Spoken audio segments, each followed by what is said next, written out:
There's no feeling more intense than starting over. If you deleted your homework the day before it was due, as I have, or if you left your wallet at home and you have to go back after spending an hour in the commute. If you won some money at the casino and then put all your winnings on red but it came up black. If you got your best shirt dry cleaned before a wedding and then immediately dropped food on it.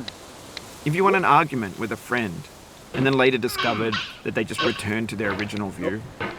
Starting over is harder than starting up. If you're not ready for that, like if you've already had a bad day, then what you're about to go through might be too much. Feel free to go away and come back. I'll be here. Alright, thanks for coming with me on this trip. I'll understand if you have to take a break at any point. Just find a safe place to stop and quit the game.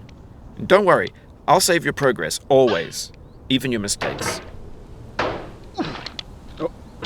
This game is a homage to a free game that came out in 2002, titled Sexy Hiking. The author of that game was Jazzuo, a mysterious Czech designer who was known at the time as the father of B games. And B games are rough assemblages of found objects. Designers slap them together very quickly and freely, and they're often too rough and unfriendly to gain much of a following. They're built more for the joy of building them than as polished products.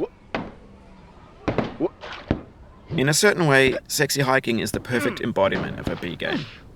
It's built almost entirely out of found and recycled parts, and it's one of the most unusual and unfriendly games of its time. In it, your task is simply to drag yourself up a mountain with a hammer.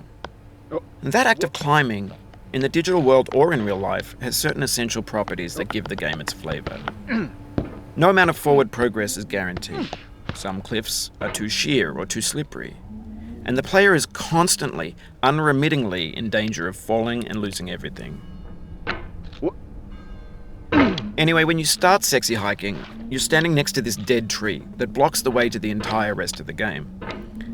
It might take you an hour to get over that tree, and a lot of people never got past it. You prod and you poke at it, exploring the limits of your reach and your strength, trying to find a way up and over. And there's a sense of truth in that lack of compromise.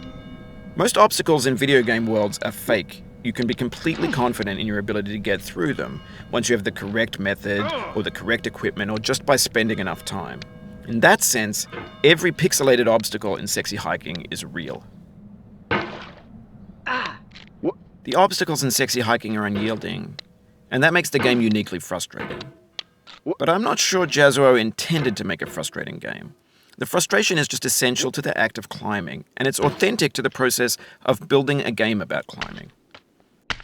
A funny thing happened to me as I was building this mountain. I'd have an idea for a new obstacle, and I'd build it, test it, and it would usually turn out to be unreasonably hard. But I couldn't bring myself to make it easier. It already felt like my inability to get past the new obstacle was my fault, as a player rather than as a builder. Imaginary mountains build themselves from our efforts to climb them, and it's our repeated attempts to reach the summit that turns those mountains into something real. When you're building a video game world, you're building with ideas, and that can be like working with quickset cement.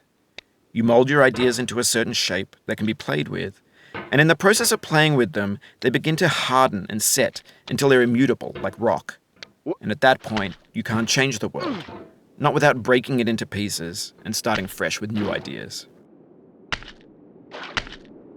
For years now, people have been predicting that games would soon be made out of prefabricated objects, bought in a store and assembled into a world. And for the most part, that hasn't happened, because the objects in the stores are trash. I don't mean they look bad or that they're badly made, although a lot of them are. I mean they're trash in the way that food becomes trash as soon as you put it in the sink. Things are made to be consumed and used in a certain context, and once the moment is gone, they transform into garbage. In the context of technology, those moments pass by in seconds. Over time, we've poured more and more refuse into this vast digital landfill that we call the internet. It now vastly outnumbers and outweighs the things that are fresh and untainted and unused. When everything around us is cultural trash, trash becomes the new medium, the lingua franca of the digital age. And you can build culture out of trash. But only trash culture. B games, B movies, B music, B philosophy. And Maybe this is what digital culture is. A monstrous mountain of trash, the ash